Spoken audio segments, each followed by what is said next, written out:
আমি সালমা মন্ডিয়া কর্ণাটক থেকে বলছি। কেমন আছো তোমরা সবাই? আশা করি তোমরা ভালো আছো, আমরাও আলহামদুলিল্লাহ ভালো আছি। সো চলো তোমাদের সঙ্গে শেয়ার করি আরও একটা ব্লগ ভিডিও। সেখানে যাচ্ছিলাম আমরা মলে, একটু কেনাকাটা করেছিল এবং এক জায়গায় মানে আমার হাজব্যান্ডের ফ্রেন্ডের সঙ্গে দেখা করাচ্ছিল। এবং তোমরা যারা এই ভিডিওটি দেখছো, এই ভিডিওটি শেষে এর আগের যে ভিডিওটি আছে সেটাই চেক করতে পারো, তার কন্টিনিউ পার্ট এটা। একই দিনের দুইটি ভিডিও, সো আমি যদি একসঙ্গে শেয়ার করতাম তোমাদের দেখতে অসুবিধা হতো, কেননা ভিডিওটি খুবই লেন্দি হয়ে যেত, খুবই বড় হয়ে যেত, সেই জন্য আমি দুই পার্টে বিভক্ত করেছি। সেখানে আমরা যাওয়ার সময় দেখলাম এখানে রোড সাইডে শুকনো লঙ্কা বিক্রি হচ্ছে। সো আমরা এখান থেকে নিয়ে নিলাম, কেননা আমার খুব প্রয়োজন ছিল। অ্যাকচুয়ালি বাড়িতে লঙ্কার গুঁড়ো শেষ, সেই জন্য আমরা ভাবলাম যে এখান থেকে নিয়ে নিই। আমি অ্যাকচুয়ালি সবসময় করে থাকি এটা। আমি গোটা লঙ্কা কিনে তাকে ভালোভাবে পরিষ্কার করে তারপরে রোদে শুকিয়ে মিক্সার মেশিনে গুঁড়ো করে নিই। তো সেটা আমি অল্প করেই করি এবং অনেক দিন পর্যন্ত চলে। সো এখান থেকে আমরা 1 কেজি শুকনো লঙ্কা নিয়ে নিলাম এবং এটা খুবই ঝাল ছিল, এটা ভেঙে দেখাচ্ছিল দাদাটা। সো আমরা ভালো করে দেখে নিলাম, এখানে 2-3 রকমের ঝাল আছে। অ্যাকচুয়ালি একটা লঙ্কায় আছে ঝাল কম, আর একটা আছে বেডগি চিলি। কর্ণাটকে খুবই ইউজ হয়, অ্যাকচুয়ালি পুরো সাউথ ইন্ডিয়াতে খুবই বেশি ইউজ হয়। এবং আরেকটা ছিল এই আমরা যেটা নিলাম বেশি ঝাল। সো এই লঙ্কাটাই আমরা নিয়েছিলাম 1 কেজি। আমি রেটটা বলতে পারবো না, কেননা রেটটা আমি অত খেয়াল করে শুনিনি, আমার হাজব্যান্ড নিয়েছিল সেই জন্য। এবং এখানে আমরা 4 জনই যাচ্ছি, আমার ছেলে মেয়ে এবং আমরা। এবং এই ভিডিওটি রোজায় পোস্ট হচ্ছে। সো তোমাদের সবার জন্য আমার মন থেকে দোয়া রইল, তোমরা সকলে ভালো থাকো, সুস্থ থাকো এবং তোমাদের দোয়ায় আমাকেও সামিল করো এবং আমার পরিবারকেও। এবং তোমরা কে কে 1 মাস রোজা করবে ভেবেছো, প্লিজ আমাকে কমেন্ট করে জানাবে। ইনশাল্লাহ আমরা 1 মাস রোজা রাখার চেষ্টা করব। এবং এখানে আমরা যাচ্ছিলাম, দেখতে পাচ্ছ কত শাক সবজি এখানে বিক্রি হচ্ছে।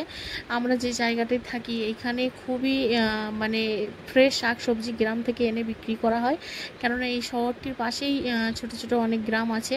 সো সেখান থেকে গরুর গাড়িতে করে এনে বিক্রি করা হয়, গরুর গাড়ি এখনও দেখা যায়। আমি নেক্সট টাইম খেয়াল করে একটা তোমাদের জন্য ভিডিও বানাবো। সো এখানে এখনও গরুর গাড়ি দেখা যায়। আমি তো কলকাতার মানুষ, সো কলকাতাতে তো আমি বসিরহাটে থাকতাম, কিন্তু ওখানেও এখন গরুর গাড়ি দেখা যায় না, কিন্তু এখানে এখনও গরুর গাড়ি দেখা যায় আখ টানতে বা শাক সবজি অল্প অল্প করে ফার্মাররা ওরা নিয়ে আসে বাজারে। সো সেটাই দেখা যায়। এবং এটা হলো মন্ডিয়া মেডিকেল কলেজ অ্যান্ড হসপিটাল। এটা খুবই সুন্দর লাগছিল। আমরা যখনই যাই, বেশি অংশ টাইমটা আমরা তো যাই সন্ধ্যার পরে, সো তোমাদের অত ভালো করে দেখাতে পারি না, কিন্তু আজকে আমার এই জায়গাটা খুবই প্রিয়। আমি যখনই যাই আমার খুবই ভালো লাগে দেখতে, খুবই বড় অ্যাকচুয়ালি, দেখতে কতটা সুন্দর তোমরা দেখে বুঝতে পারছো। সো আমরা এখানে সোজা চলে যাচ্ছি, আমার হাজব্যান্ড এবং আমি যখনই সময় পাই অ্যাকচুয়ালি আমরা এখানেই চলে আসি চা খেতে বা পান করতে। সো আমরা বাঙালি, আমরা তো সবই খাই, পান করা জিনিসও খাই। অ্যাকচুয়ালি আমরা তো পান করা বলি না, আমরা তো চা খাবো বলি। সো চা খেতে চলে এসেছি। সো আমাদের আসতে একটু লেট হয়ে গিয়েছিল, সেজন্য এসে দেখি সো ওনারা ভাইয়েরা দাঁড়িয়ে আছে এখানে। সো ভাবি এসছে, ভাবি দুটো বাচ্চা মেয়ে ওরাও চলে এসছে। সো আমরা চলে এলাম এবং এখানে এটা হলো মন্ডিয়া টু মহীশূর হাইওয়ে। তো এটা শোরুমের একদম সামনে। সো এখানে দেখতে পাচ্ছ পুরো ফাঁকা জায়গা এবং ঢাবা স্টাইলে। এবং তোমরা তো জানো ঢাবার চাগুলো খেতে কেমন টেস্টি হয়। সো খুবই সুন্দর এখানে জায়গা, পরিবেশটা অ্যাকচুয়ালি খুবই সুন্দর। রেলওয়ের পাশে, ওখান থেকে যখন এরকম সন্ধ্যার সময় ট্রেন যায় ফাঁকা মাঠ দিয়ে, দেখতে এত সুন্দর লাগে। সো আনফর্চুনেটলি আমি ভিডিও করতে পারিনি, আমি ভুলে গিয়েছিলাম। সো যাওয়ার পরে আমরা তো চা খাবো, কিন্তু বাচ্চাদের তো কিছু নিতে হবে। আমি জানি এই জুসটা তেমন হেলদি না, কিন্তু কিছু করার নেই, বাচ্চাদের জন্য তো কিছু নেওয়ারই ছিল। সো আমরা এখানে নিয়েছিলাম এবং এখানে দেখতে পাচ্ছি আমার হাজব্যান্ড নিয়ে এসছে চা। সো আমরা অ্যাডাল্ট 4 জন ছিলাম, তো আমাদের 4 জনের জন্য 4 কাপ চা নিয়ে আসা হলো। এখানে চাটা খুবই ভালো বানায়। এবং আমার মেয়ে দেখতে পাচ্ছি এখানে আসে, ছেলে আসে।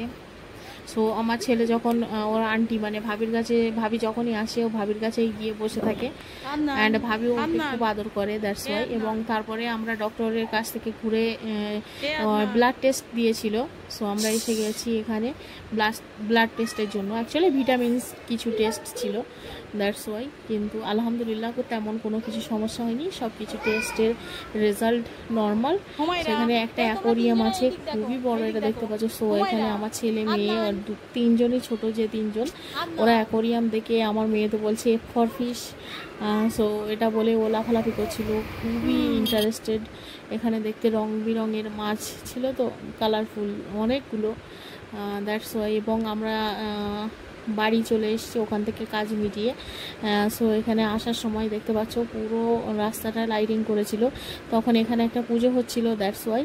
সো আমি একটু ভিডিও তোমাদের জন্য করে নিয়েছি। এবং তোমরা যারা এখনই ভিডিওটি দেখছো প্লিজ চ্যানেলটিকে সাবস্ক্রাইব করে নিও, এবং যারা এখনও লাইক করোনি প্লিজ লাইক করো। এবং তোমাদের বন্ধু বান্ধব এবং ফ্যামিলির মধ্যে যারা ব্লগ ভিডিও দেখতে পছন্দ করে তাদের কাছে আমার ভিডিওটি শেয়ার করবে। So thank you so much. এবং তোমরা যদি আরও ভিডিও দেখতে চাও আমার চ্যানেলে, আরও ভিডিও আমি আপলোড করেছি, প্লিজ গিয়ে চেক করতে পারো এবং সাবস্ক্রাইব করো। তাহলে আগে যে ভিডিওগুলো আমি আপলোড করব তোমাদের কাছে সঙ্গে সঙ্গে নোটিফিকেশান চলে যাবে। তো এখানে দেখতে পাচ্ছ অনেক সুন্দর করে লাইটিং করেছিল।